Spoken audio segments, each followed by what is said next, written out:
Tinapay mula sa langit. A daily morning devotion with CRC Family.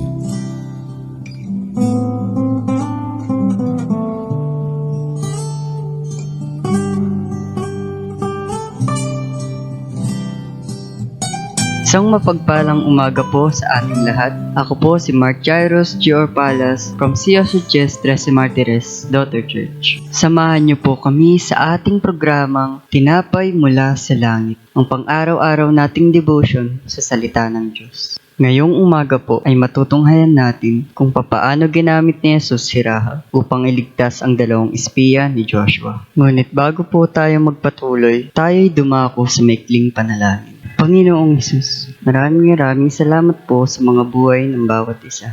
Samahan niyo po kami ngayon sa pakikinig at pakikibahagi ng inyong salita. Buksan niyo po ang kanilang mga puso at isipan sa pagpapatuloy ng aming talakayan. Maraming salamat po sa inyong gabay. Sa pangalan ni Jesus, Amen. Ngayon po ay tayo ay babasa sa Joshua chapter 2 verse 4 to 7. Ngunit itinago ni Rahab ang dalawa at pagkatapos ay ganito ang isinagot. Mayroon nga pong mga lalaking nakituloy sa amin, ngunit hindi ko po alam kung taga saan sila. Umalis po sila nang isasara na ang pintuan ng lungsod bago kumagat ang dilim. Hindi ko po natanong kung saan sila papunta, ngunit kung hahabulin ninyo agad ay aabutan pa ninyo. Sa itaas ng bubong niya pinatago ang dalawang espiya at tinabunan ng mga tangkay ng lino na isinalansan niya roon. Hinabol nga ng mga tauhan ng hari ang dalawang espiya hanggang sa tawiran ng ilog Jordan. Pagkalabas ng mga humahabol, isinara ang pinto ng lungsod. Sa mga verse po na ito ay makikita natin kung paano iniligtas ni Rahab ang dalawang espiya na ipinadala ni Joshua at Jericho. Si Rahab po ay isang prostitute woman, isang makasalanan.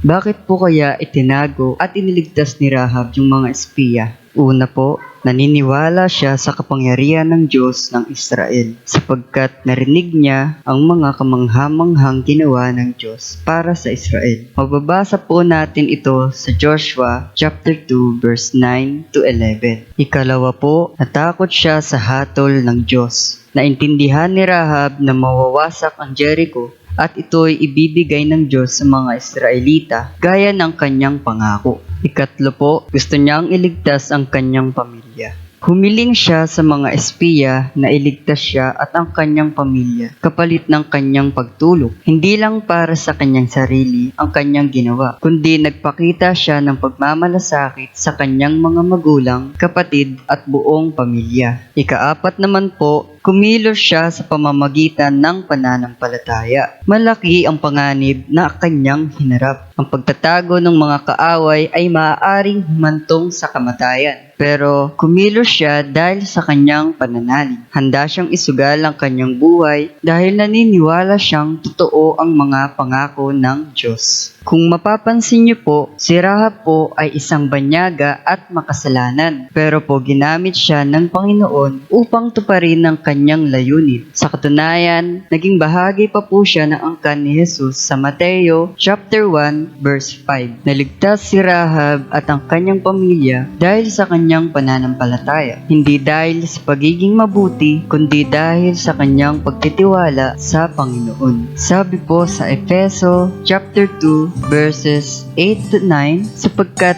dahil sa kagandahang loob ng Diyos, kayo ay naligtas pamamagitan ng pananampalataya, at ito'y kaloob ng Diyos at hindi mula sa inyong sarili. Hindi ito bunga ng inyong mga gawa, kaya't walang maipagmamalaki ang sino man. Tayo po ay manalangin. Panginoong Hesus, maraming salamat po sa mga buhay ng mga nakikinig. Naway sila'y may naunawaan at may sa buhay ang bawat aral ng pulot mula rito. I-bless niyo po ang mga bawat isa at patawarin niyo po sila sa kanilang mga kasalanan. Patuloy niyo po kaming gamitin sa inyong mga plano katulad ng paggamit niyo kay Rahab, na kahit kami may pagkukulang at makasalanan ay handa po kami na magpagamit sa inyo, Panginoon, sapagkat alam po namin na sa inyong mga kamay ay kami iligtas. Maraming salamat po, Panginoon. Itinataas po namin itong panalangin sa matamis na pangalan ni Jesus. Amen. Maraming salamat po sa inyong pakikibahagi sa ating programa. Lagi po nating pagnilayan ang salita ng Diyos mula sa ating puso dahil lubos ang magiging kaunawaan natin dito. Muli po ninyong kaming samahan bukas sa pagninilay ng kanyang mga salita dito sa programang Tinapay Mula sa Langit. Malaya po ninyong i-share ang video na ito upang kayo rin ay maging pagpala sa iba. Pagpalain po tayong lahat ng ating Panginoon. Magandang umaga.